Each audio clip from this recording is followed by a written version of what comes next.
Welcome back to Wonderful Tonight. It's your host, Hannah.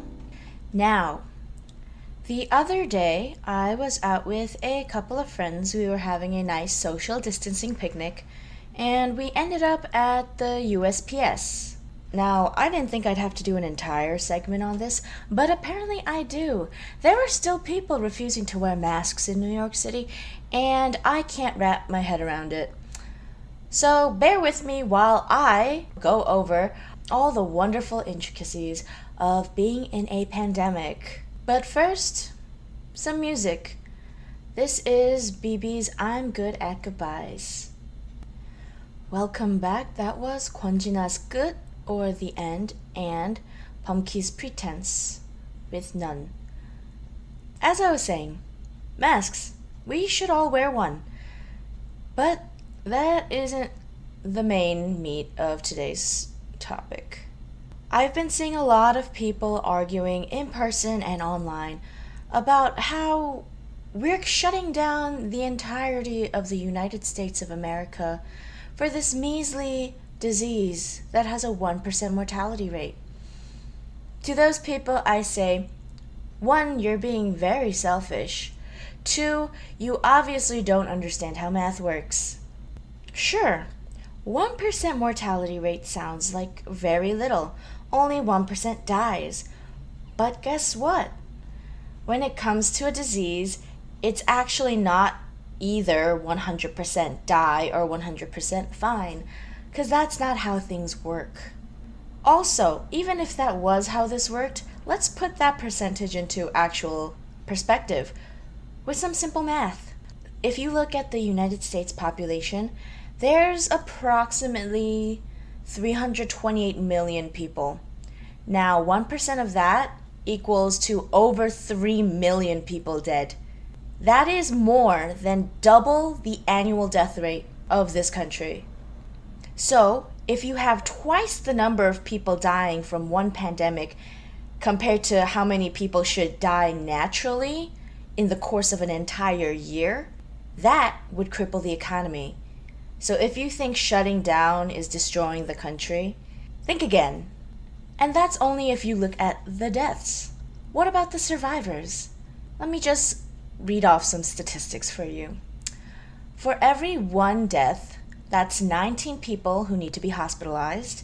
That's 18 people with permanent heart damage, 10 people with permanent lung damage, 3 people who will suffer strokes, 2 people with neurological damage that leads to loss of coordination, and 2 people with neurological damage that leads to loss of cognitive function. But again, people don't seem to be very good with ratios and percentages, so let me just do all that math for you. Suddenly, 1% fatal becomes over 3 million dead, over 62 million hospitalized, 59 million people with permanent heart damage, 33 million with permanent lung damage, 10 million strokes, 6.5 million people suffering from loss of muscle function, and another 6.5 million people with loss of cognitive function. You may or may not have noticed I am very upset right now. I did not think that I would have to see someone face to face in New York City who was this ignorant. We're not ruining the economy to save 1% of people. The integrity and the structure of this country cannot survive if COVID-19 persists. That is just a fact. Now to calm down, let's go to some music. This is Can I Love by Yura. Welcome back. That last song was Your Eyes by Hoodie featuring Jay Park. Now, I rolled off a lot of stats and numbers about how COVID-19 looks in today's landscape. But this isn't the first time that this has happened. Now, back in 1918, our president pretended that the pandemic wasn't happening and encouraged public events like military parades and for states to stay open. The president said that this is just a normal flu. People don't have to be afraid. People started blaming other foreign countries, saying that they had invented the virus as a way to attack America. There were a plethora of fake cures for sale, such as snake oil, and even Vicks VapoRub advertised in common media platforms for anyone to see. They had anti-mask rallies despite officials recommending face masks, and they were calling it unconstitutional, despite being very wrong. Now, everything I just said is not about 2019-2020. No, this is about the Spanish flu of 1918, and the president at the time was Woodrow Wilson. How has history so blatantly repeated itself, and how have none of us learned from our mistakes? Very good question indeed. A pattern I've seemed to notice. People keep saying that we need to learn from the past. Forgive, but never forget. But we tend to forget. Or it may just be that we remember and we can't put two and two together. Patterns are important. Being able to recognize patterns, that's basically the gist of an IQ test. It's not about how smart you are, it's about how well you can notice things. One of the biggest questions I have for anti-mask folk, or not even people who are blatantly anti-mask, people who just find them annoying to wear, and maybe just wear them as a chin guard, which isn't a mask. Or maybe when you're walking down the street and you think there's no one there, so you take your mask off as a little breather. Is this because you don't understand the severity, or is it that you know and you don't care? Now, I'm not getting mad at anybody who does this. I understand that it's annoying to breathe with a mask on. I personally hate the summer heat and find it a lot more difficult to breathe with a mask on, especially if it's humid, as New York summers tend to be. But my biggest question, I guess, out of all of this is, what do you lose by wearing a mask? At its best, wearing a mask prevents you from getting sick, prevents you from getting other people sick. Because let's be real, if you're a carrier of the virus and you don't know, but you give it to someone else and they die, doesn't that kind of make you complicit in their murder? That's right, I called it a murder. Anywho, so at best, a mask can prevent that. At worst, what does the mask prevent you from doing in your everyday life? Makes you a little uncomfortable when you go out to buy groceries? Yeah, no, I can't see any other con. And for those of you who think it's unconstitutional, please point out to me which amendment in the Constitution says that the government can't make you wear a mask. It doesn't exist. A lot of people love to tout words like, oh, that's unconstitutional, or that goes against my rights. I don't think a majority of those people have read the Constitution from beginning to end fully, or know about their rights. The Bill of Rights, do we even know who wrote that? It was James Madison. There are 10 of them. We have 10 rights. Most of them have to do with legal proceedings. Anywho, let's calm down a bit. It's a good night tonight. It's Monday, but honestly, every day is the same day in quarantine, 'cause we should still be self-quarantining. I'll explain why in a little bit after these few songs. This next one is Noye Pado, or Wave, by Bye Bye Badman. Those last two songs were by Yukika. I have been in love with her new album. I also just love this city pop vibe that's coming from her. Those two songs were 서울 여자 and 안아줘, or their English titles, Soul Lady and Pita Pet. Not sure what that means, but has a nice ring to it. Before the music break, I was explaining why we should be careful and vigilant still. I know a lot of people think that summer's here, and it's warm now, and the sun and its UV rays help to eradicate the virus in the air. I wouldn't call all of these hard-proven facts because I don't think there are enough experiments to do that. But, like I said, we have a lot to learn from history to prevent repeating mistakes that we've already made. So, let's look back in time, shall we? To the Spanish flu of 1918. Now, this was a very turbulent time because guess what? It was World War I. So, just like with COVID-19, the Spanish flu was first detected in the US around March. Now, within a week, cases quintupled, or, times 5. There was a huge upsurge, people were very upset, people didn't take it seriously. This was the first wave. So, just like now, spring came, and we ended up sending hundreds of thousands of soldiers, each month, starting May, to go fight in World War I, which in and of itself was a giant mess. But the weather got warmer, and I'm assuming that just like now, with people longing for beaches and outdoor dining and going to bars to drink, people forgot. Yeah, they forgot about a pandemic that literally happened a few months ago. I heard that there used to be parades where they would all celebrate eradication of the Spanish flu, where they'd all just take their masks off together and be like, yay, no more quarantine. And then in the fall, the second wave emerged, and it was the peak of the virus in September 1918, responsible for most of the deaths that happened because of this virus. Fall was devastating.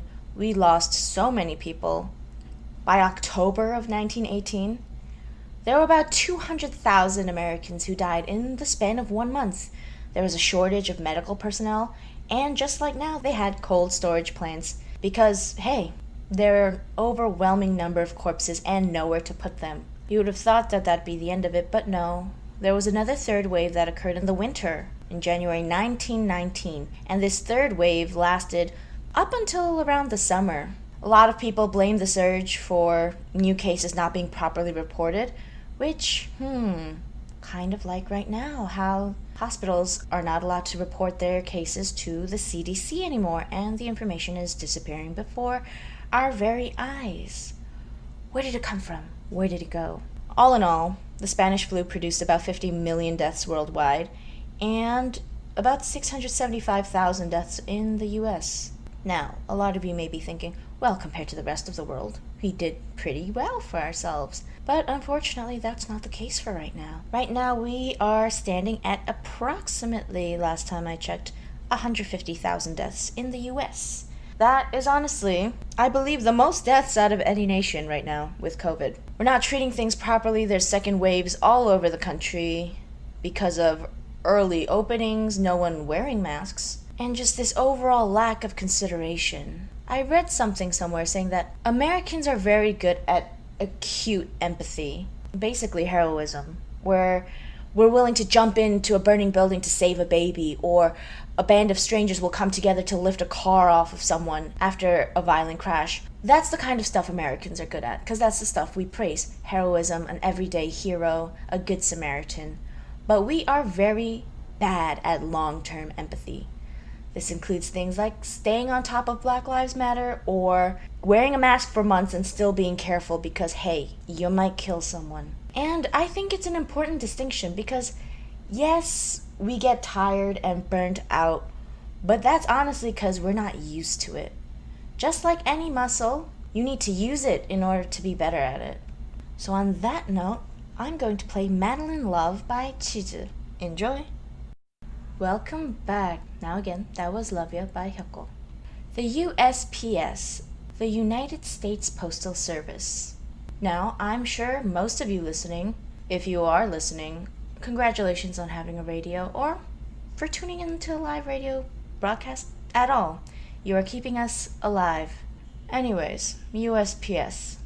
One of the many mailing services that we know, like FedEx, UPS, DHL, LaserShip. I have a qualm with LaserShip, but that's a personal thing. So, what is happening to the USPS, and why is it dying? Well, I actually just learned this fact today. Despite being a federal agency, they have not been funded by tax dollars since, I believe it said, the 1970s, which means they've been forced to run themselves like a private business while not being a private business. If it sounds complicated, that's because it is. So why should you care about saving your federal and public postal system? Well, to be honest, if they disappear because of underfunding and honestly just having no budget in general, that means all of our mail would have to become privatized. Now, what does that mean for you? Well, if you want to know how this directly impacts you, because let's be real, gotta look out for number one, and number one is always ourselves. A privatized postal system would be more expensive. This probably would mean that your Amazon Prime subscription would go up in price because they have a deal with USPS. Now imagine if they had to deliver everything through FedEx or UPS. That's expensive. I should know because I actually still send snail mail, which is one of the ways that you can help save the USPS. Send your friends a letter, buy some stamps, they're cute. My friend got a roll yesterday when we saw the man with no mask. She got a whole sheet with what I think were lilies and another sheet with this month's fruits and vegetables, which were also very well painted. Buying stamps and supporting the USPS also helps support small individual artists. because those are where they source the art for stamps from. So in the end, you're helping so many people and yourselves. But let's expand this and see how the death of the USPS would ultimately be a detriment to our entire society. Most Americans, about 70 million, live in rural areas because not everyone lives in a big city. They'd be forced to pay the standards of expensive private delivery because mailing to rural areas takes a lot more for these companies because it's not as profitable to be in the middle of nowhere, Idaho, when there's a population of like 10,000 in a town or something. So it'd be more expensive to travel those long distances to get daily mail packages or even things like medication shipped. This would also lead to a steep incline in prices because all businesses have to mail things. There's always shipping involved and packages, whether it's from the factories to the stores or from the warehouse to the customers, especially if you buy things from small businesses. So that could mean you're either faced with higher prices as a customer or the businesses have lower profits, which in turn would affect the workers. Also, I don't know if you've ever noticed, but I order a lot of things, and honestly, the private postal systems are less reliable.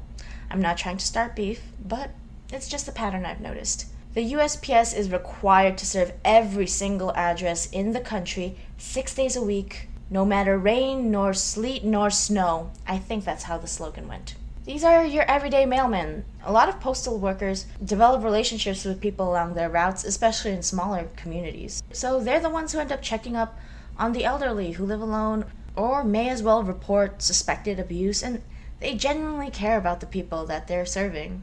Especially in a country where 14.5 million people don't have internet access and approximately 1 in 5 people still pay their bills by mail, you need a reliable system, especially when it comes to voting by mail. I don't know if y'all remember to vote in the New York primary. I sure did. And I voted by mail because COVID-19 is not a joke. Also, I don't like going outside. Having this public postal service guarantees the delivery of absentee ballots. Even without proper postage, they'll ensure that every single vote is counted, which means at the end of the day, they're also helping to raise your voice in the government. You might want to ask me, but Hannah, I'm just one person. How can I help? Well, like I mentioned, you can buy stamps, and now I know this is going to sound crazy, but bear with me. Send a letter. I used to love sending letters. I would send letters to myself in elementary school because I loved getting mail. And honestly, I'm sure my friends would too. So I might actually just start writing letters and then text my friends immediately after and say, hey, I mailed a letter to you. Look out for that. Because let's be real, who doesn't love getting mail? Another thing that I've been doing during this quarantine, mailing books. It's not as expensive as it would sound, and it's very great to just trade books with friends instead of saying you have to read this and then no one buying it. If you send it to their house, now they have to read it. It's a cute way to stay in touch with your friends. I used to send care packages to friends who went to colleges in other states. It's just fun. I know a lot of people scoff at snail mail and that it's not instant, or hey, I could just buy this on Amazon and have it shipped to their house. It's not the same. There's no personal touch. I can draw on the box, write a letter in it. It's not as expensive as it would seem. And you get to support a wonderful institution while doing it. But for those of you who might be strapped for money right now, especially with everything going on, there are other ways to help.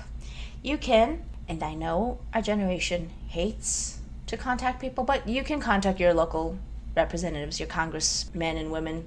Or if you'd rather not call and just text, you can text literally 4 letters. You can text USPS to 50409 to help keep the USPS alive. It'll help you sign the petition, and it'll let the important people know how much we want the USPS alive. Because honestly, they deserve our tax dollars more than any other institution. No one's ever had a problematic experience with the USPS.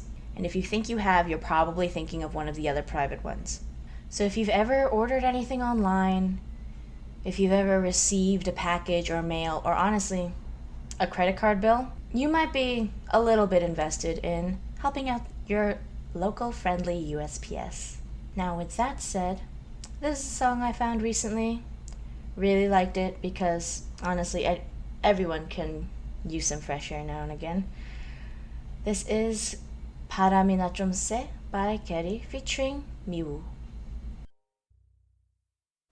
Now, welcome back. As I was saying earlier about saving the USPS and sending mail, I have a proposal for all of you who are listening.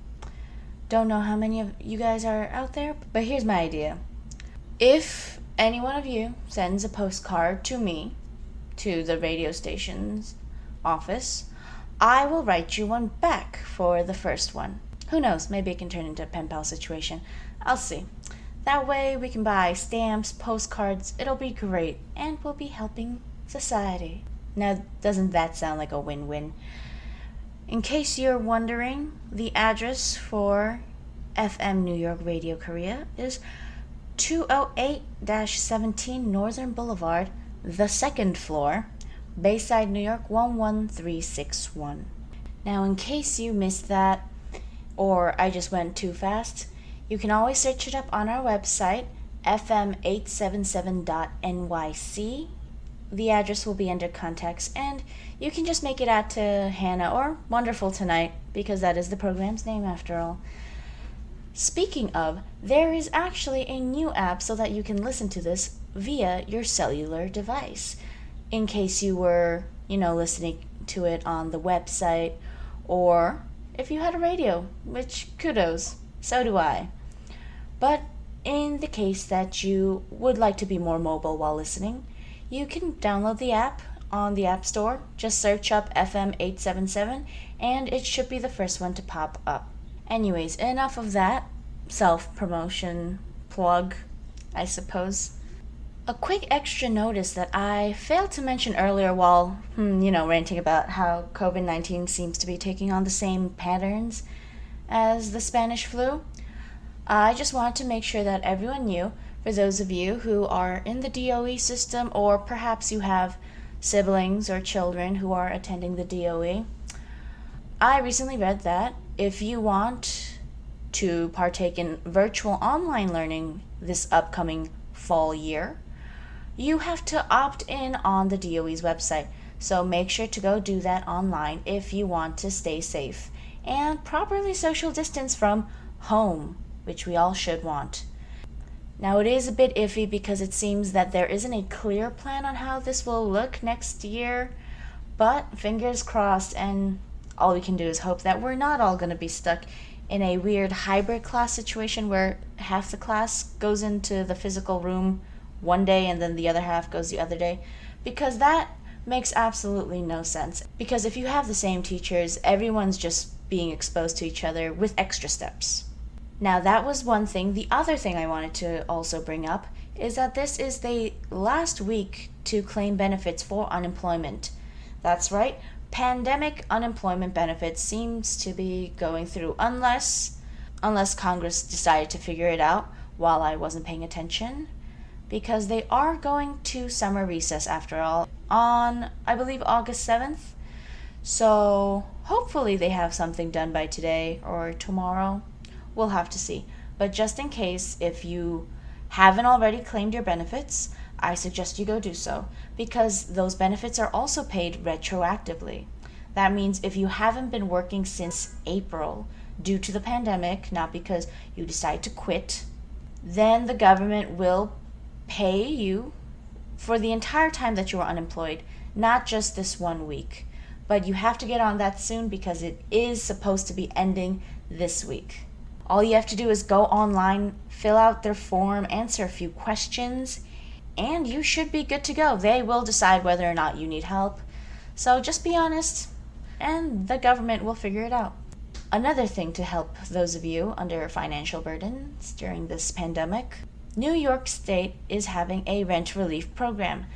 You just have to go and download the form, fill it out. I believe it's approximately 14 pages, but hey, who amongst us doesn't need rent assistance? Better yet, who doesn't want rent assistance? So might as well fill out some pages and see what you can get out of it. This next song is going to be by 저기고 EOY. EOY? Not sure. Never heard this name spoken out loud. I've only seen it written. Featuring Park Jae-bum. Enjoy. Those last two were 또 하루 by Gary featuring Gekko, and 해바라기 by Jitun. Now it looks like our time is coming near an end, which means it's time for my weekly roundup of recommendations. So, a new show that I've been wanting to watch, but just started recently, Solar Opposites. For any of you who are fans of Rick and Morty, this is a great show to be watching while we are faced with another inevitable long hiatus. Speaking of hiatuses, Steven Universe. Now that everything's wrapped up with the original show, the movie, and Steven Universe Future, which is set years after the original show, it's a great time to just binge everything if you haven't. It's so wholesome, the music's amazing, and honestly, I feel like the world could use a little more wholesomeness. As for dramas I've been watching recently, Erased, which is based off the anime of the same name, or the Japanese name, Bokudake Inaimachi. It's a great drama and anime. It's very hard to find a good adaptation, but it's another time slip drama with a hint of true crime and mystery. So if any of those words appeal to you, definitely go check that out. Something I have on my own watch list that my friends have been badgering me to watch ever since I admitted that I didn't, Train to Busan. I know, it's a cult classic, everyone's seen it, except for me. For some reason, zombie movies just don't do it for me. It's not even the gore. Usually I feel like the plot lines for a zombie horror film fall very flat. But I've heard raving reviews, and I think it's about time I give up my zombie horror movie prejudice and give it a try. I am a sucker for good movies after all. And now I especially have to watch it after hearing that there is a sequel coming out soon. If I remember correctly, it was called Peninsula, which will be releasing August 12th, so I definitely have that to look forward to. Honestly, my friends' reactions basically parallel to that one time where I told them that I watched all the Harry Potter movies but never read the books. I know, blasphemous, kill me, but hey, now I can say that I just had a sense that I didn't like J.K. Rowling, because who knew that would happen? Another thing I've been binging, BuzzFeed Unsolved. Because honestly, summertime is the time for horror, scary stories, talking about ghosts, and if they're real or not. I still don't know how I feel about ghosts as like an existing concept, and I don't think I ever will. But that's fine. Now, when it comes to books to look out for, Kevin Kwan has another movie deal for his book Sex and Vanity, so you best believe that I'm going to go check that book out. I know that I said that I would be reading Beyond Good and Evil by Nietzsche, but my copy hasn't arrived yet. That's kind of what happens when you buy books from independent bookstores. But hey, I'm out here trying to help small businesses because corporations have enough of my money. Because hey, we can all work to help out our small mom and pop stores here and there, right? But yes, I'm definitely going to be checking out Kevin Kwan's new book. I feel like it's been a while since I've read a book solely for plot and nothing else. So it should definitely be entertaining, if nothing else. And I definitely recommend it to those of you who love the Crazy Rich Asians series. Yes, there was more than one book. I know there was one movie, but there were 3 books. They were all great. And honestly, the ending of the movie really disappointed me because they wrapped it up in a way that told me there's not going to be a sequel, which there should have been. Asian representation doesn't stop after one Hollywood blockbuster. Now, for those of you who may be unaware, in a little under 3 weeks' time, it will be Korean Independence Day.